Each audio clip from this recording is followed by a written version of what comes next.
Okay, so to start off, I was going to just ask, how did you first discover Context magazine in the first place? Submitting to Context has been something that has been on my to-do list for many, many years. Great. So I'm very happy to have finally done it. It was on my radar for such a long time because virtually all of the work I do has very strong implications for public knowledge and issues that I think the general public is concerned about.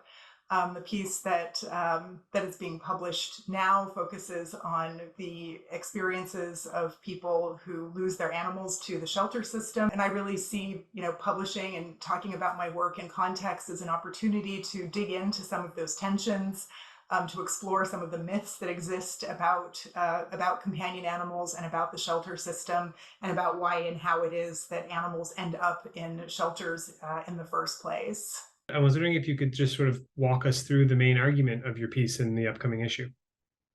Absolutely. So the piece that is coming up in Context focuses on what I call, or what is called, I should say, by others also, sort of this myth of the irresponsible pet owner.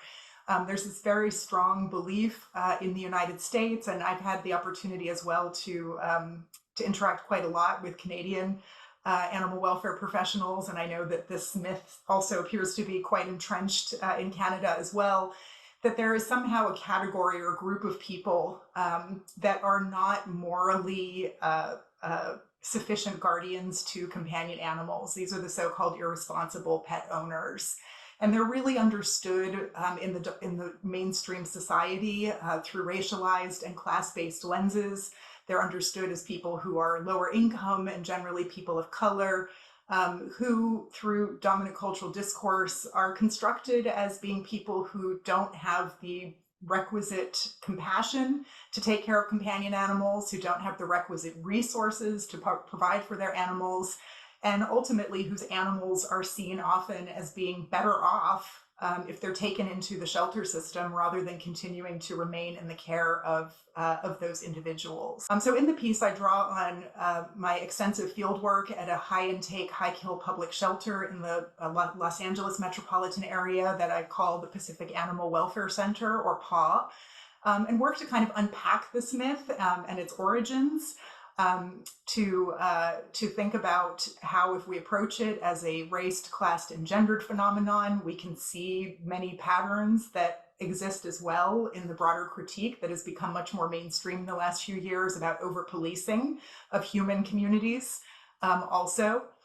And to really challenge the idea that there are people out there in large numbers, right, who constitute a group who are problematic. And so, clearly the way you speak about your sort of your field sites and the relationship that these organizations and this myth play within the social fabric of these contexts. And you touched on some of these things earlier on, but I'm just wondering how you think, what are some of the key ways that the findings from this particular project are relevant to the broader public? I think they're relevant to the broader public in a number of different ways.